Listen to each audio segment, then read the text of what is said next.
Hello, so I'm back with part two, discussing the movie Metropolis. It was released in 1927.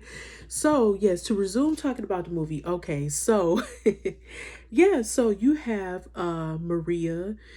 She's also depicted as this machine, this AI looking robot machine in this 1927 film, right? So she was basically supposed to be created to replace the workers of the city, right? So, but there was a catch to this. The scientist was obsessed with her because she looked like his long lost love who passed away. Her name was Hel, Hel. And in Norse mythology, the goddess Hel is, you guessed it, the goddess of the underworld in death. So she kind of remind me of I want to say like Persephone in a way. I want to say from like Greek mythology, I believe that's her name. Correct me if I'm wrong. I have such overloads of amount of information that I basically absorb on a daily basis. So, I stand corrected. But I believe Persephone was the wife of Hades in Greek mythology. Also in Roman mythology, his name was Pluto, if I recall correctly. So, but anyway, with this scientist's name is Rotwang or Rotwing, Rotwing, something like that. Okay, very unique. They have German names because this is a German science fiction movie, by the way. And Maria actually, she was supposed to be like this. I'm gonna say like a reincarnation of his lost love. So he made this robot into his long lost love's likeness. From my understanding, his long lost love passed away because she had went off and married Fredersen, who was the father of Freder, I believe that's his name. Freder, who was the son of Fredersen. Obviously Fredersen was over the city and he had all these big skyscrapers, and he basically owned the city from my understanding, like all the property, and he was like this big daddy warbucks, I guess you would say, type of person. He owned some of everything in the city, and kind of remind me of downtown Detroit. You're going to hear me reference Detroit because that is the metropolis that I know of. It kind of put me in the mind of downtown Detroit, and with Dan Gilbert, how he owned just about everything that's major in downtown Detroit. It's like tech town, like a big tech town. Correction. We have other cities like Ann Arbor, who's very big in tech too, but that we're not trying to harp on that. I'm just trying to drop a little bit of tea here or there. Okay, so yeah, it was really cool to see this because I was like, wow, this is actually impressive to be done in 1927, and we're in 2025. You know what I'm saying? And look at us now. It's really showing like how much progress we've made, and how we really, it's like someone almost like predicted the future in a sense. And we have this robot who was supposed to be replacing workers. Let me go back. This has to do with AI because a lot of these machines are what replacing workers now. It's like they predicted this stuff, y'all.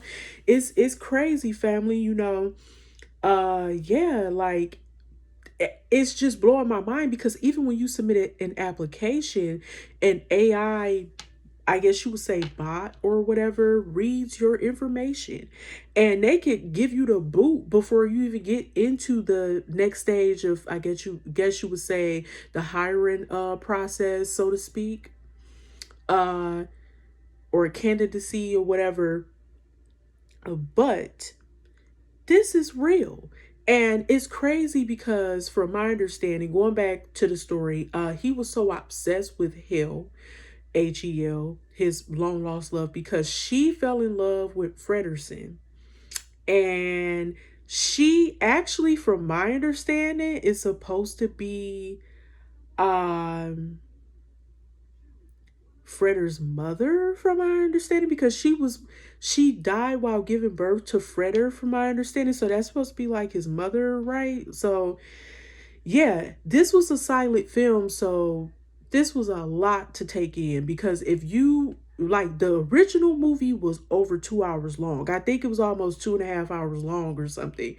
It was pretty lengthy, but it was worth a shot. So you have these two versions of Maria.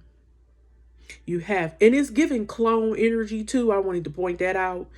It's like, yes, he took the likeness of Maria and made her into this machine.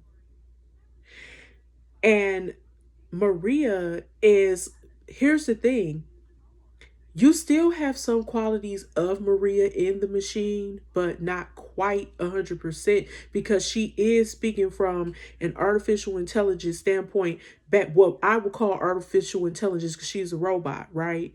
So you can see when I want to point this out about the occult and everything because you can see a pentagram, like an inverted pentagram behind Maria's robot, the robot version of Maria. And it's almost like that kind of Frankenstein type of stuff, like she's alive type of shit, you know. And he's just like, oh, he was a fucking weirdo. But anyway, and he's looking at her like, oh, I made this beautiful creation, but let's see. Is she going to follow all the commands that he tells her? Not quite. Because I feel like that's the thing, right? And it's got me thinking of the Terminator too, y'all. And that's funny because I have been watching some Terminator movies over the past few months. I've always been drawn. I love, love, love The Matrix. And I love the Terminator movies. But The Matrix, that's my jam right there. That's my shit. I love science fiction stuff. I love when people can jump from different timelines. And that's what this kind of remind me of The Matrix. And actually a woman of African American descent or black descent or however you want to put it, um she wrote like the Matrix and the Terminator and all that. I believe her name was Sophia as well, if I recall correctly. So I want to get his sister her credit again. I think I mentioned her before. I do remember mentioning her, yes, in other previous video or few videos before while I was doing a reading, but I'm not doing readings. OMG. Speaking of technology, I'm hearing so many fireworks. It sounds like dynamite over here, y'all. Pow. Boom, boom, boom. I was like, we had a whole fucking show, okay? But anyway.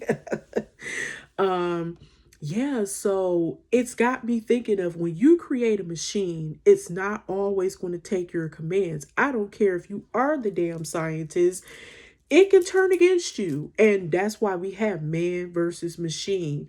So yeah, like some things that the original version of Maria would have done, the robot version of Maria would have been like,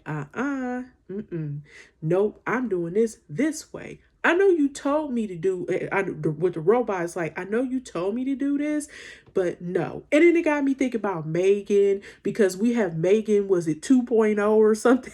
I love that movie. I haven't seen part two yet, but I'm going to make sure I see that pretty soon. If I don't go to the actual movies to go see it, like actually go in person and sit down, get my popcorn, slush, or whatever, I'm going to make sure to rent it because that movie was wild, yo. Megan was crashing out, y'all. Like she was crazy. It was hilarious when she bust out with that dance number, y'all. You know I'm crazy as hell. I'm hilarious, right?